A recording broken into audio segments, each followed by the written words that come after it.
Pormal nang sinimulan ng Police Regional Office 10 ang pagdiriwang ng ika-31 Police Community Relations o PCR Month sa pamamagitan ng sabayang kick-off ceremonies sa lahat ng Provincial Police Offices at City Police Offices sa Northern Mindanao nitong Hulyo 6, 2026.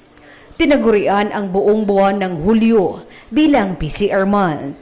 Sa Camp Alagar, pinangunahan ng Pro-10 ang regional kick-off na dinaluhan ni NAPOCOM Regional Director Attorney Ramon Alfredo E. de la Cruz bilang guest of honor and speaker.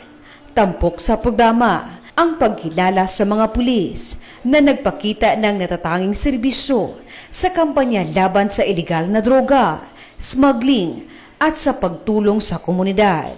Kasabay nito, nagsagawa rin ng kick-off ceremonies ang Bukidnon, Camiguin, Lanao del Norte, Misamis Oriental at Misamis Occidental Police Provincial Office.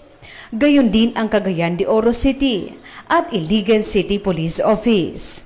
Binigyang diin din sa kani-kanilang programa ang pagpapalakas ng ugnayan ng kapulisan at mamamayan sa pamamagitan ng community engagement, stakeholder recognition, outreach activities, at mga programang nagtataguyod ng kapayapaan at kaayusan. Sa kanilang mga mensahe, hinihikayat ng mga opisyal ng lokal ng pamahalaan, DILG, NAPOCOM, Academe, at iba pang stakeholders ang patuloy ng pagkakaisa ng komunidad at kapulisan upang mapanatili ang ligtas at maayos na pamayanan.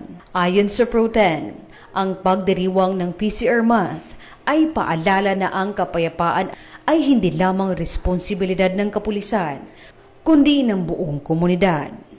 Sa pamamagitan ng aktibong pakikilahok ng mga mamamayan, lokal na pamahalaan at iba pang sektor, mas magiging epektibo ang papigil sa krimen at pagpapatatag ng tiwala sa pagitan ng pulis at ng publiko. Sa buong buwan ng Hulyo, magsasagawa ang Pro-10 ng iba't ibang community outreach programs, dialogues, at partnership building activities bilang bahagi ng 31st PCR Month at pagpapatuloy ng pagsusulong ng bagong PNP para sa bagong Pilipinas, serbisyong mabilis, tapat at nararamdaman.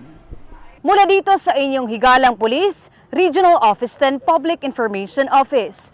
Ako ang inyong PNN correspondent, Patrolwoman Jane Rose Bohol, alagad ng batas, tagataguyod ng balitang pulis.